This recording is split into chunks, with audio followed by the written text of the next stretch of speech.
Hey guys and gals, this is your host Joe, Life with Josef. Yet another story time here on June the 10th of 2024. It's nice out, so I'm going to sit out here while I can and enjoy it. Where am I here? Here we go. I'm going to pip in a picture of Motorola, old school Motorola handheld radios. We had these at the Daily Review. And I'm allegedly, maybe, kind of, sort of managed to, when we got laid off, they called us in on a Monday or a Tuesday and said, okay, your last day is Sunday.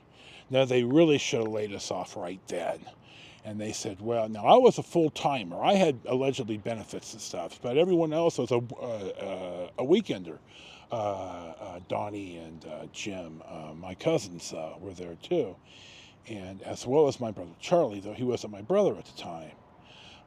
He eventually, he is now. So I'm asking, I'm full-time. Does this apply to me? And it's, well, yes, but all of you have the opportunity to apply for new jobs at 2/3 the pay, and for me, no benefits. Well, no.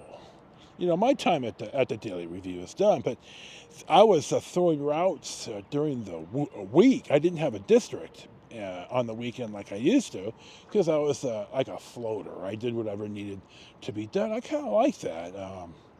Anyway, we're throwing the routes, and I'm throwing a route kind of in Fairmont Terrace, and then I'm throwing some papers down in the 140s of San Leandro, 140th Avenue, kind of south of San Leandro High along Bancroft. Well, I'm throwing these, and I have a late 70s Ford van that you'd be surprised how durable they are when you ram them into the curb 8 or 10 or 20 times. Anyway, it's Sunday, and it's raining, and it's not, hold on, I retract that, it's Sunday.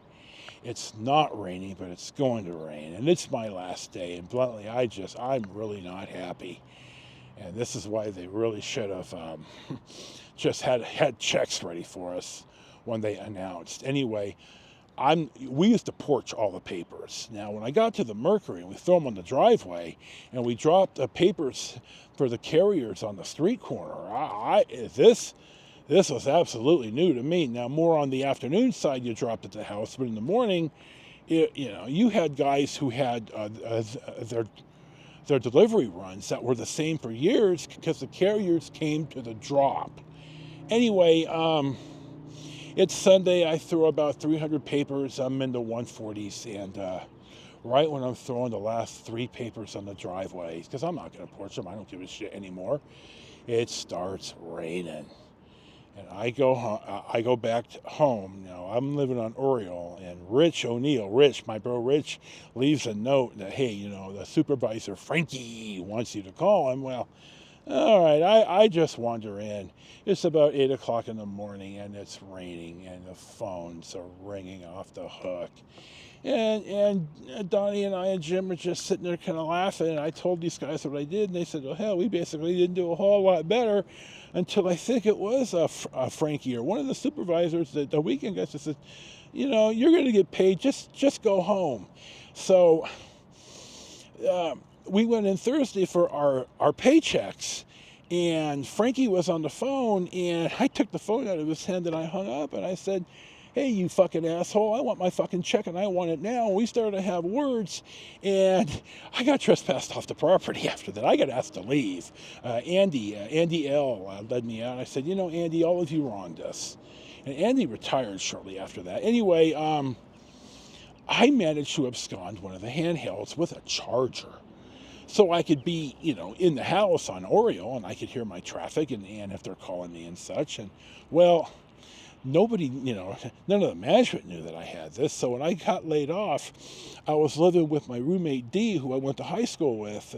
We played softball. He's the guy with the Yamaha XS 1100 Midnight Special, beautiful bike. Oh my God, it was fast. Anyway, we at the time, you get a little adapter that would steal a premium cable channel. So we had the Playboy one. You buy these at the flea market.